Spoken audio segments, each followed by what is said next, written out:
Welcome back to Six Survival Diaries.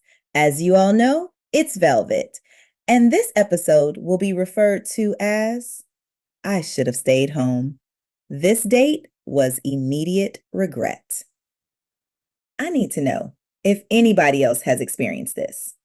You know that little voice you hear before you do something questionable? Not the loud voice, the quiet one, the one that politely says, "Girl, stay home." Nothing's happened, no red flags, no evidence, just your spirit sitting in the corner, drinking tea, saying, "This ain't it." And somehow you go anyway.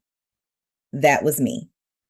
This happened back in the early 2000s when I was about 20 years old and still believed that a man with a steady job automatically deserved consideration.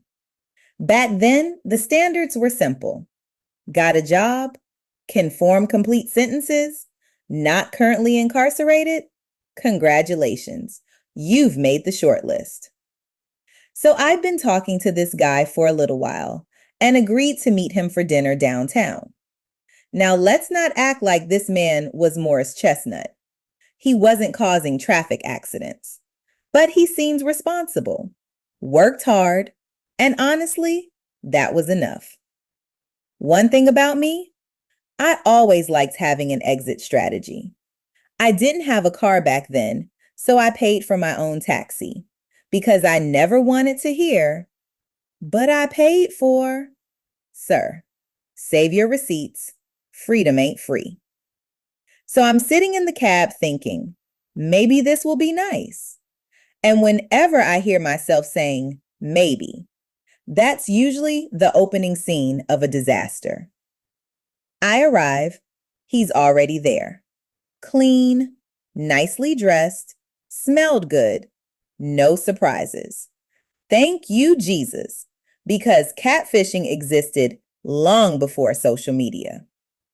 We sit down, order drinks, start talking, and honestly, the first 15 minutes were completely normal. Then somewhere between the drinks and the appetizers, the chemistry died. Not dramatically, it just slowly faded, like somebody unplugged the conversation. Because this man started talking. Child, this wasn't a conversation anymore. It was a TED Talk. Every time I thought he was finished, he found another chapter. Then the ex-girlfriend entered the chat. Lord help us. Ladies, if a man starts discussing his ex before the appetizers arrive, that's not a date. That's an investigation. And this wasn't a quick mention. This man gave me the full documentary. Season 1, Season 2, bonus footage, deleted scenes. I knew things about this woman I never asked to know. Meanwhile, I'm sitting there like, wow, that's crazy.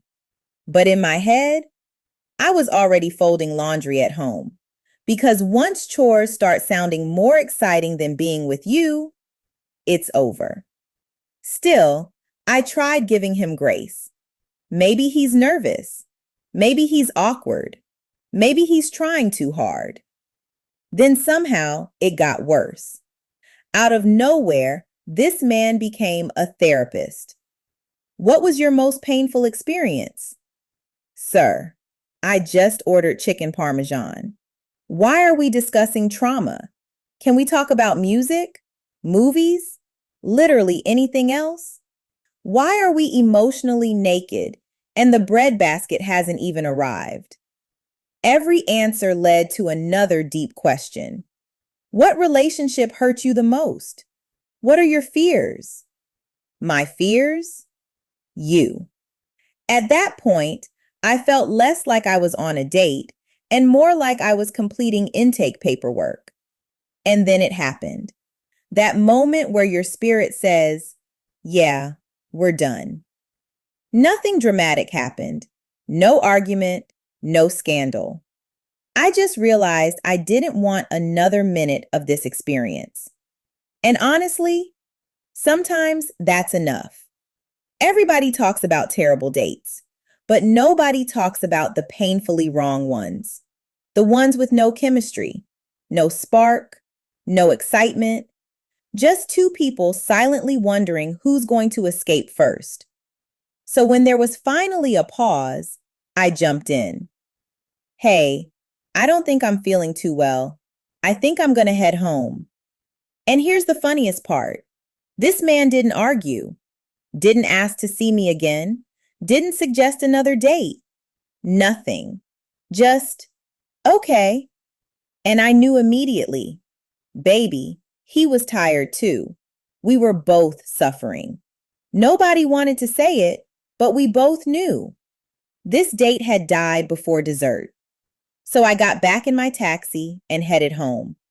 And when I finally walked through my front door, peace, pure peace. That's when I knew that man wasn't my person, not even remotely. And the older I get, the more I appreciate that lesson. Because chemistry can't be negotiated. Connection can't be forced. And sometimes your spirit knows before your brain catches up. So now, when that little voice whispers, "Girl, stay home," I listen because that voice has never lied to me. Men have, but that voice, never. And if you have a story you'd like to share, you can always send it to the email in the description.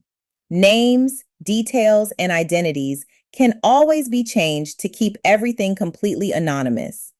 Because sometimes the stories people carry silently are the ones people need to hear the most. Please make sure to like and subscribe so you can stay connected for all future stories. With episode 16, I hid in a closet to prove a man was lying and fell out laughing. Releasing June 27th at 12 p.m. Eastern Standard Time. Real stories, real survival, real people.